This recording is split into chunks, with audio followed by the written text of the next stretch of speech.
que anima espíritos menos iluminados na busca de um processo penal mais equilibrado, mas, quando eu me refiro à construção de uma verdade histórica, significa a possibilidade de ver que um ser humano esteve ali, naquele fato criminoso que está sendo reconstruído pelo processo. Da mesma maneira, se com a vítima é assim, a figura da pessoa acusada muitas vezes não é vista, ainda hoje, malgrado as reformas pontuais, etc., etc., efetivamente como uma pessoa. E muitas vezes é duro vê-la do ponto de vista humano, como uma pessoa. Mas enquanto operadores técnicos que somos do direito e dotados de alguma missão, no sentido de construir uma sociedade mais justa, a gravidade do crime há de ser vista por um olhar diferente do respeito aos direitos fundamentais da pessoa submetida à persecução. Mas nós não precisamos chegar aos casos extremados desta situação.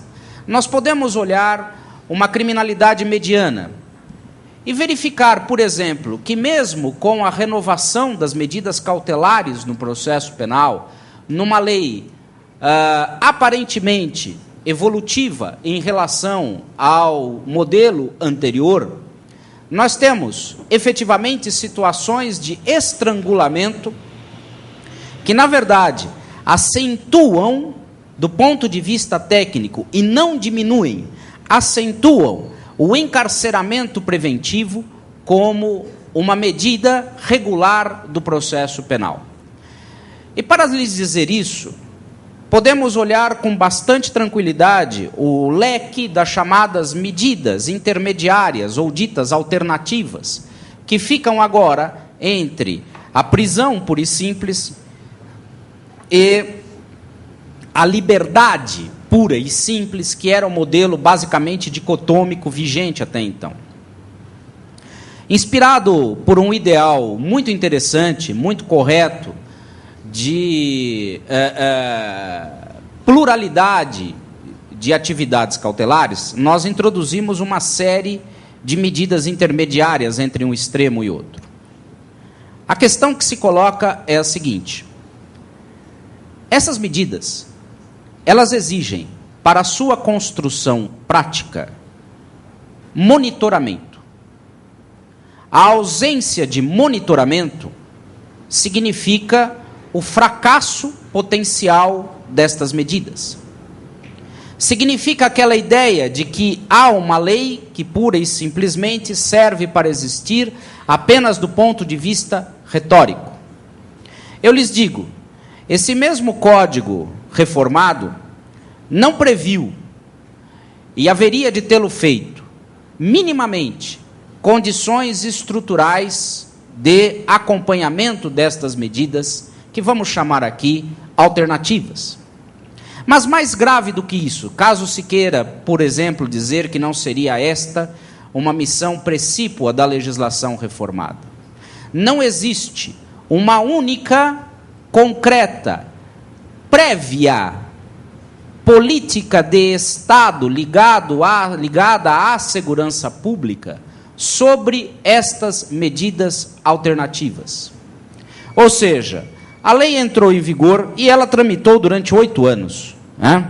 Se pode dizer que o tempo de vacácio dela foi curto, o tempo de tramitação legislativa foi de quase uma década.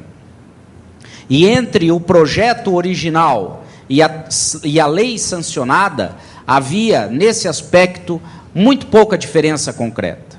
Não existiu, previamente à entrada em vigor da lei, qualquer medida de Estado, medida estatal, ligada a uma política de segurança pública para a eficácia destas sanções, entre aspas, na verdade não sanções, mas dessas medidas intermediárias cautelares. Por quê?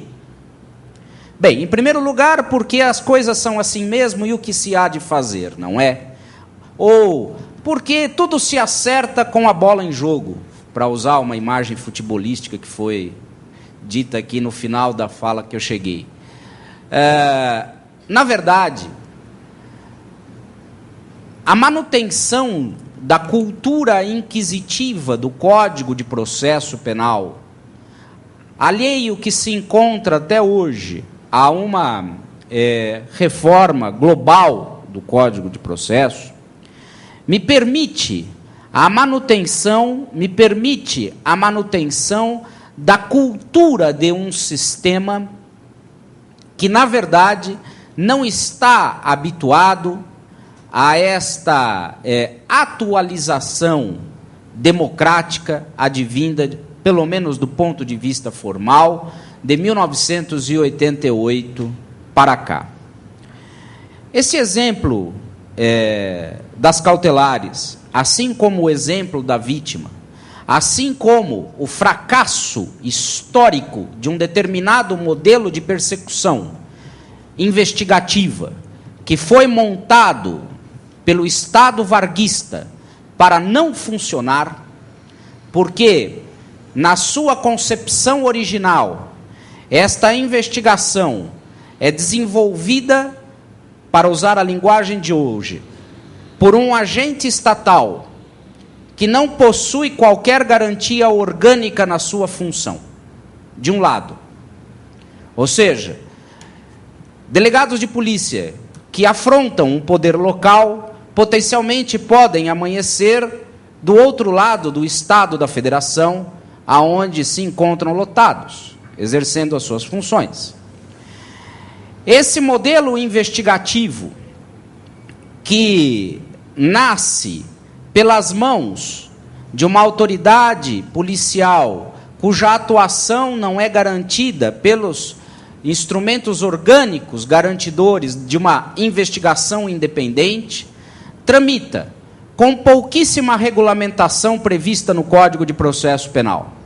Uma regulamentação frágil, fraca, que não subsistiria aos anos de vigência do Código.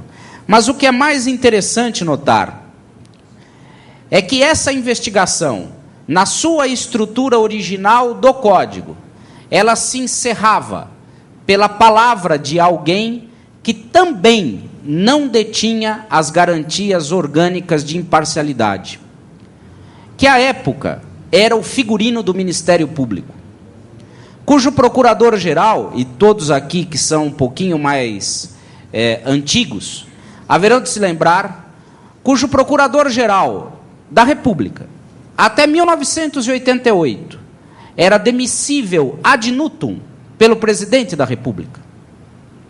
Então você tinha uma estrutura investigativa que começava e se desenvolvia na modalidade prioritária do Código, por uma autoridade policial frágil nas suas garantias orgânicas, e terminava pela palavra final de uma instituição que, àquela época, também não possuía as garantias orgânicas que geram a necessidade de imparcialidade na condução das investigações.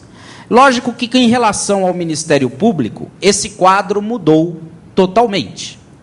Lógico que, em relação ao Ministério Público, olhada a situação hoje, em 2012, nós temos um Ministério Público com todas as garantias orgânicas idênticas à magistratura. E isto é uma grande verdade inegável.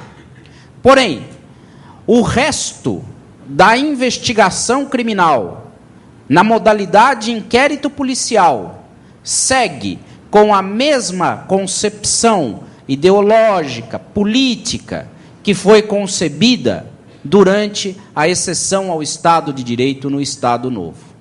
Se nós pegarmos apenas esses três eixos, investigação, papel da vítima, papel da pessoa submetida à persecução, nós veremos que muito daquilo que se pode fazer previamente a chegar-se ao Poder Judiciário, com toda a humanização, com toda a busca por uma sociedade mais justa, no momento em que se chegar no Poder Judiciário, esta fala, ela retoma o seu caráter autoritário do regime varguista.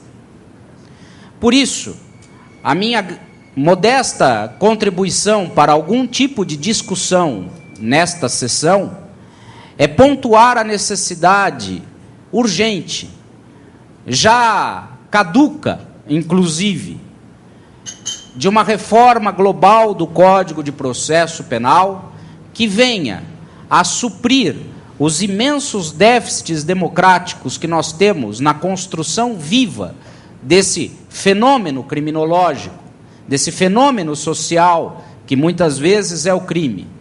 Porque, diferentemente de outras searas do direito, onde uma norma pode existir sem processo, no direito penal, no sistema penal, o fato criminoso, não a realidade fenomênica, mas o fato criminoso, só é considerado assim após o exercício do processo.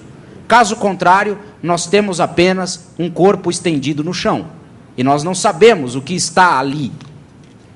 E nesse sentido, enquanto nós insistirmos na velha, tradicional, manipuladora e inquisitiva fórmula de processo do Código de Processo Penal, nós estaremos reproduzindo os sistemas de violência institucionais e simbólicos que foram o mote da Revolução Varguista no sistema penal. Assim, eu agradeço uma vez mais o convite e a possibilidade de participação e devolvo a palavra à mesa.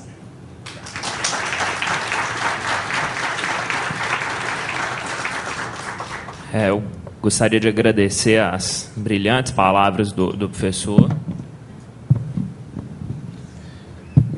Fauzi, claro, muito esclarecedoras.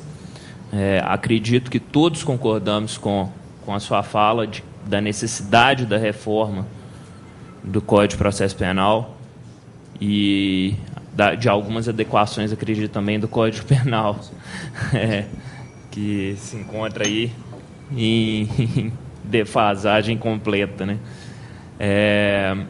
Eu incluiria aí também, professor, se o senhor me permite a ousadia, de que eu acredito ser necessário também uma alteração de posicionamento de uma certa jurisprudência e de alguns juízes.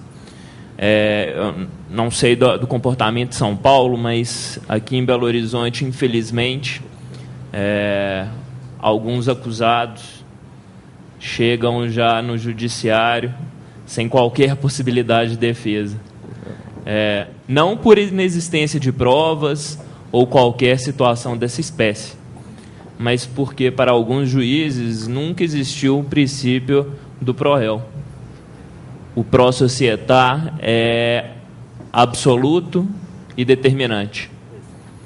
E acredito que essas situações acabam por levar a um sistema cíclico de falência do sistema, né? Do próprio sistema.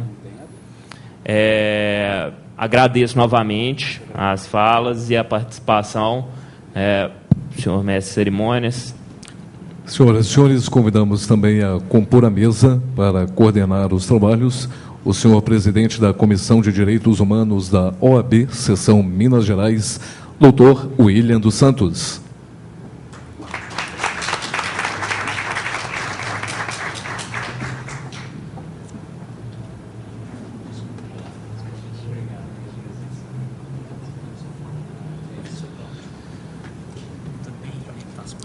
Nessa sequência, então, ouviremos o doutor William dos Santos, também coordenador dos trabalhos dessa mesa.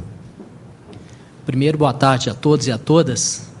Quero justificar aqui um pouco o meu atraso, e é claro que eu perdi notadamente, né, uma fala brilhante, mas peguei pelo menos a metade da fala do professor Fauzi, e aqui nós o cumprimentamos através de toda a mesa.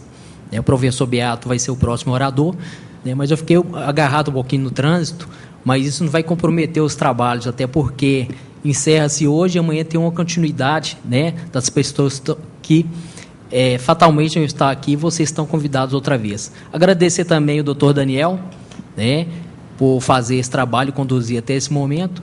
Então, sem nenhum atropelo e nem nada, e até porque não queremos isso, vamos passar a fala agora o professor Cláudio Beato, que já é nosso conhecido há muito tempo, né, professor?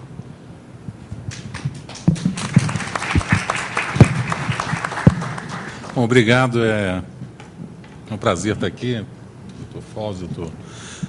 Para falar um tema que me foi proposto, que era sobre Estado e políticas públicas, e eu fiquei quebrando a cabeça o que eu falaria, provavelmente, né, diante do que já foi falado, e eu resolvi pensar em outra coisa, eu resolvi pensar um pouco olhando para o futuro, né, pensar um pouco o que a gente pode pensar segurança pública dentro da perspectiva diante das mudanças que estão ocorrendo no mundo, e o que a gente pode pensar nisso em termos teóricos e conceituais, né, para pensar a segurança pública. E, conforme o doutor Fausto falou, eu concordo com ele, na verdade, essa área de segurança é talvez das áreas mais conservadoras que a gente tem na administração pública brasileira, né, das mais avessas a transformações, inovações.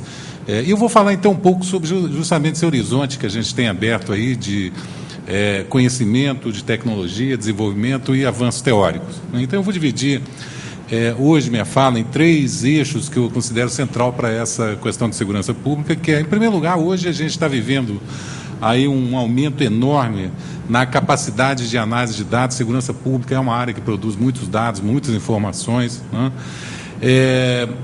Por outro lado, também isso vai implicar, eu vou falar um pouco sobre isso, na necessidade que a gente tem de transmitir essas informações, essas análises, através de um sem número de tecnologias. Afinal de contas, comunicação é o cerne de muito da atividade da segurança pública, saber comunicar para o grande público, saber conversar, saber transmitir, né, sem transmitir insegurança. E, finalmente, que implicações esses avanços todos têm significado aí, em termos técnicos, teóricos, conceituais dentro da área de segurança pública. O primeiro aspecto que eu gostaria de chamar a atenção é o verdadeiro tsunami de dados que a gente tem assistido nos mundos de hoje. Hoje nós temos uma quantidade enorme de informação, uma emergência grande de estudos de toda a natureza, né? Nós temos, por exemplo, dados geocodificados sobre distribuição espacial de crime, percepções de segurança, eu vou mostrar aqui alguma coisa, sobre alocação de recursos policiais. Nós temos também um levantamento variado, vou falar alguma coisa, eu estou trazendo muitas informações que são coisas que a gente trabalha na universidade, no nosso centro de pesquisa, mas avaliações de opiniões sobre os temas de segurança pública, né? Muito importante escutar o que as pessoas estão pensando disso, quais são os temas relevantes, né? E localização de indivíduos no tempo e no espaço. A gente tem hoje, desde a tecnologia que trabalha